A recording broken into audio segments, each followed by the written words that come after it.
Buen día. El libro que escogí para leer es El Cisne Negro de Nassim Nicholas Taleb.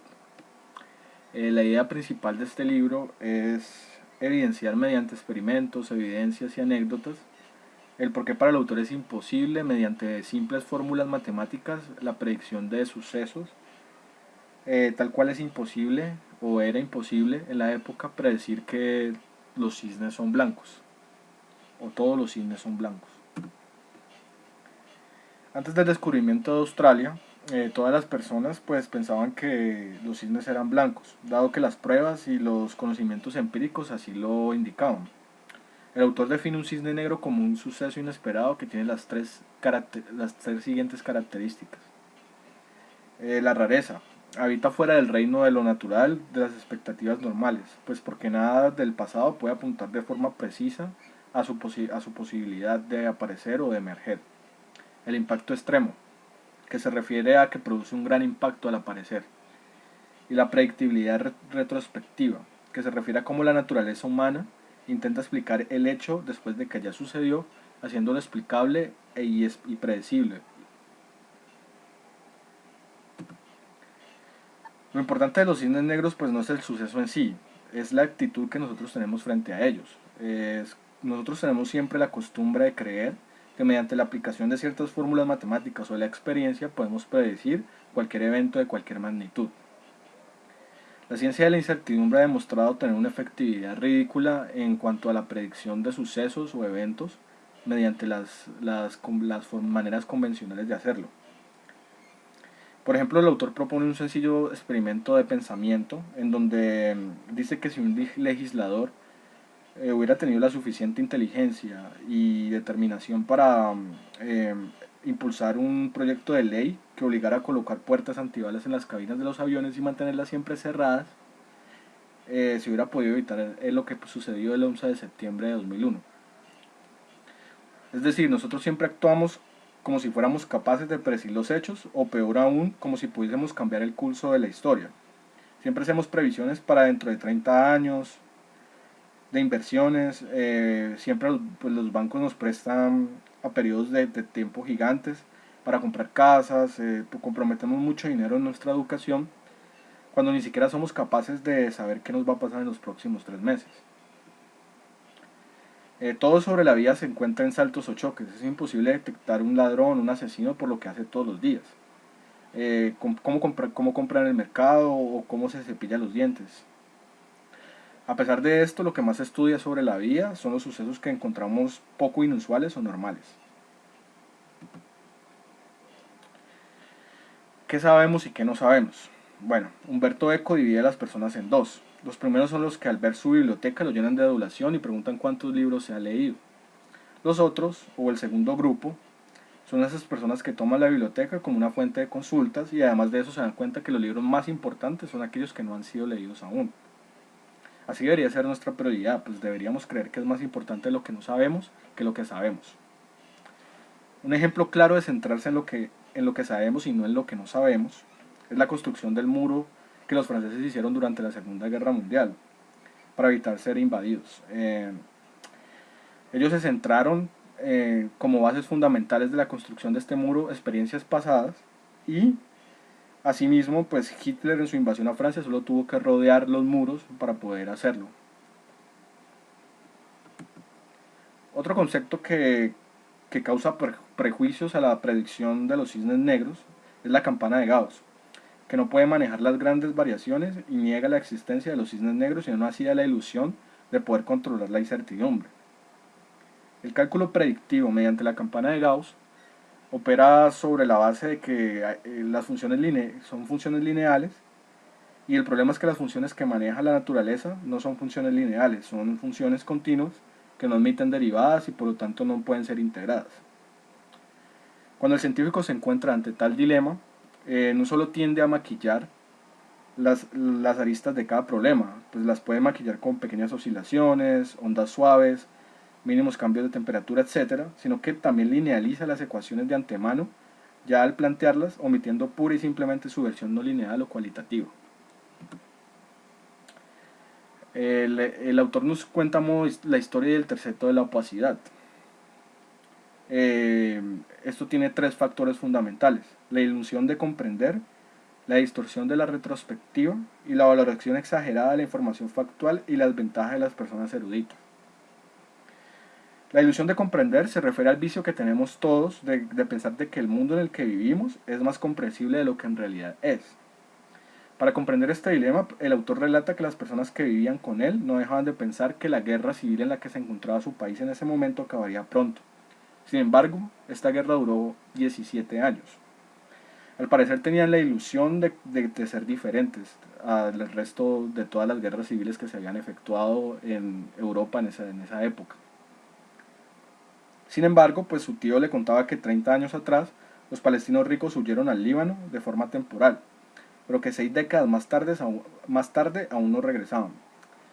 Por lo cual pues él concluye que lo que era aplicable a los demás no era aplicable para su familia grecorromana. El segundo elemento del terceto de la opacidad es la distorsión de la retrospectiva.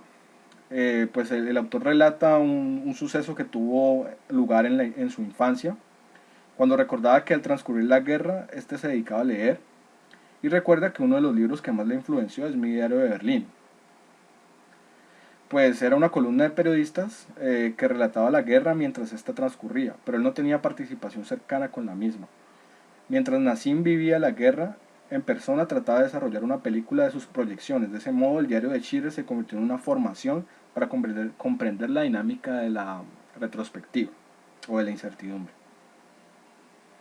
El último elemento del terceto de la opacidad es la maldición del aprendizaje. El autor lo identificó cuando notó que tanto su abuelo, que era viceprimer ministro y había sido ministro de Defensa y ministro del Interior de su país, no sabía más que su chofer, Miguel. La única diferencia era que Miguel solo comentaba Dios sabrá, mientras que el abuelo del autor se dedicaba a recitar teoría y creía saber más que todos, pues por el simple hecho de haber tenido una educación más elevada que el común de las personas y pertenecer a la élite. Esta creencia de que si eres de la élite y tienes una educación más elevada que los demás, no aplica en los factores de predictibilidad. Nadie sabía qué iba a pasar con los conflictos que se llevaban a cabo en ese momento entre Alemania y Francia. Además de esto, pues el autor opina que la historia se mueve en hechos grandes, sin contar las cosas que no tienen mucha importancia, aunque nos guste pensar que se mueve progresivamente. La humanidad es incapaz de predecir cuándo puede ocurrir un cisne negro. Aunque algunas personas tengan más conocimientos y más preparación académica, sus predicciones no son siempre exactas. No son más exactas que las que pueda realizar un taxista o una persona del común.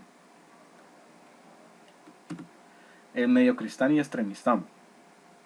Para explicar los términos mediocristán y extremistán, el autor introduce la historia de Yevgenia Nikoleva, la cual era una novelista que era poco conocida en esa época y que no tenía pues ninguna publicación realizada. Esta escritora pues realizaba literatura en forma de pequeñas historias. Cuando escribió un borrador de un libro, los autores quedaban pues confundidos y hacían preguntas que la escritora no podía responder. Sin embargo, ellos esperaban que en algún momento su escritura madurara y escribiera un libro de ciencia popular sobre la conciencia. Esto era lo que ellos esperaban. Sin embargo, al no ser aceptada, pues su particular manera de contar historias y de hacer literatura de esta manera, publicó su libro La historia de la recurrencia en la internet y se encontró con un grupo pequeño de entusiastas lectores, entre los cuales se encontraba el dueño de una pequeña editorial, pues quien ofreció publicar su libro, editarlo y publicarlo. Ella aceptó pues con la condición de que su manuscrito original no fuera cambiado o alterado de ninguna manera.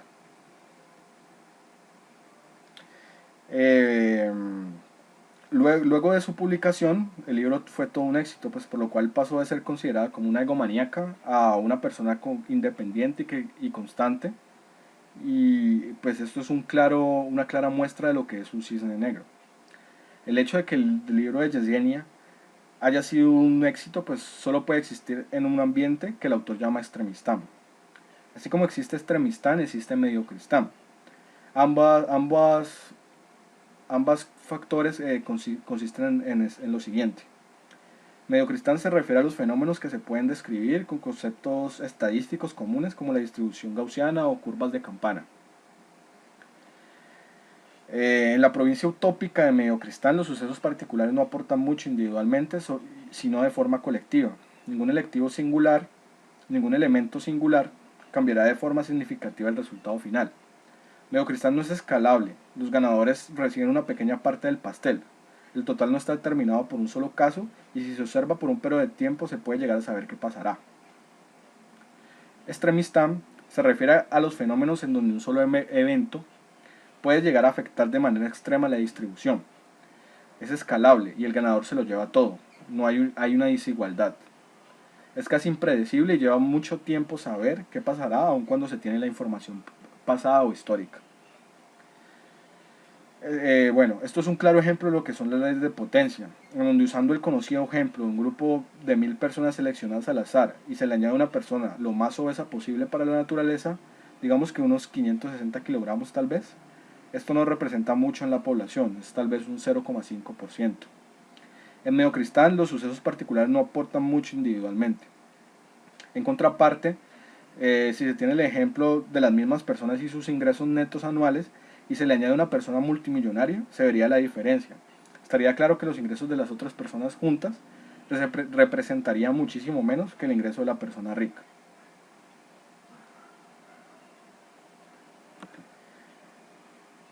Bueno, por último, pues tengo algunas opiniones personales acerca del libro del Cisne Negro. Bueno, el libro del Cisne Negro es una obra supremamente interesante, no solo por las teorías e hipótesis que describe, sino por la particularidad en la que el autor las presenta, haciendo uso de evidencias personales e intentando demostrar con ejemplos que estas no son solamente líneas escritas, sino más bien conocimientos adquiridos a través de la experiencia. Este libro nos obliga a reflexionar en las cosas que son importantes, como el propio conocimiento. En general uno siempre confía en lo que sabe y por esto es que es tan difícil predecir un cisne negro o suceso inesperado. Por costumbre nos enfocamos en hechos que ya pasaron esperando ser reproducidos exactamente en todos los casos. Pero esto no es aplicable a la vida real, ya que no vivimos en un ambiente mediocristán en donde todo lo que podríamos llamar ecuaciones de comportamiento son lineales, en cambio son más bien ecuaciones naturales, no lineales que hacen de algunos sucesos impredecibles mediante la consideración científica general. Otra cuestión que consideramos importante es cómo la estadística ha sido usada de manera equivocada en las diferentes áreas del conocimiento, adaptando las ecuaciones mediante manipulaciones que podríamos llamar no naturales, lo que genera una falsa sensación de conocimiento por parte de las élites de la academia en cuestiones en las cuales cualquier ser humano podría tener una predicción con un nivel de exactitud igual de aproximado. Muchísimas gracias.